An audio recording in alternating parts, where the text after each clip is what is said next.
Ni la France ni l'Algérie n'avaient intérêt à ce que s'installe une tension durable. La phrase est signée Jean-Noël Barrot, le chef de la diplomatie française, le 15 janvier dernier devant les parlementaires du Palais Bourbon. Une phrase qui ne semble pas trouver écho auprès de la classe politique française qui multiplie les déclarations visant à répondre à l'Algérie pour son insubordination. Fin de citation de Gérald Darmanin qui a évoqué plusieurs leviers de pression disponibles à l'eurodéputée française et épouse du très controversé Éric Zemmour avec ses déclarations sur l'aide au développement pour l'Algérie, accompagné de faux chiffres et passant par le ministère de l'Intérieur, par Bruno Retailleau, qui ce dernier a en effet déclaré dimanche 19 janvier sur le plateau de BFM vouloir mettre fin à l'accord franco-algérien de 1968 relatif aux conditions d'entrée en France des Algériens. Écoutez.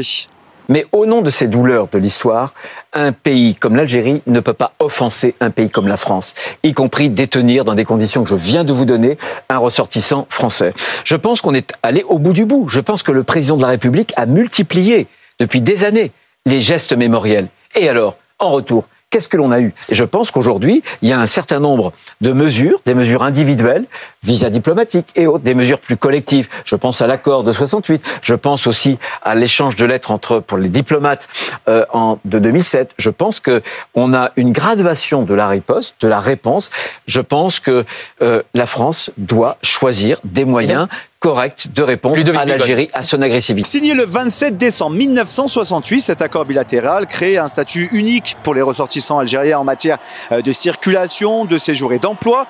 Leur entrée est facilitée sans avoir besoin d'un visa long séjour. Un accord qui pourrait être amené à disparaître si le ministre de l'Intérieur parvient à faire pencher la balance de son côté. Un projet qui illustre les tensions encore palpables et fortes entre Paris et Alger et cette difficulté à trouver une sortie de crise. Alors que Bruno Retailleau évoque une fierté française qui a été blessée par l'offense que l'Algérie a faite à la France. De l'autre côté de la Méditerranée, c'est le même son de cloche.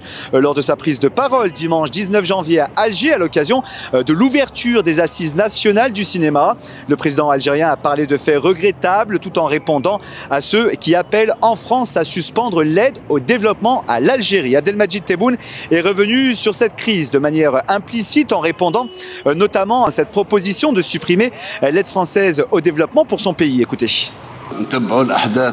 Nous assistons à des événements regrettables qui démontrent d'abord que certains ignorent tout de l'Algérie, ne connaissent pas l'Algérie. Il y a ceux qui disent « nous leur donnons de l'argent » et d'autres qui disent « nous leur donnons ceci ». L'Algérie n'a besoin que de Dieu et de ses enfants. Nos amis, nous les rassurons, nous les aimons. Quant à ceux qui nous sont hostiles, c'est leur affaire. Depuis des semaines maintenant, nous assistons à une escalade des tensions diplomatiques entre les deux pays, une période de turbulence majeure depuis la décision récente de Paris de soutenir le plan marocain pour le Sahara occidental, exacerbant ainsi les tensions diplomatiques avec Alger qui considère ce territoire comme devant accéder à l'autodétermination. Sans réelle prise de position pour calmer le jeu entre Paris et Alger et trouver de réelles solutions pour abaisser ces tensions. Toute la question aujourd'hui est de savoir s'il existe aujourd'hui une réelle volonté politique pour dépasser cette crise diplomatique.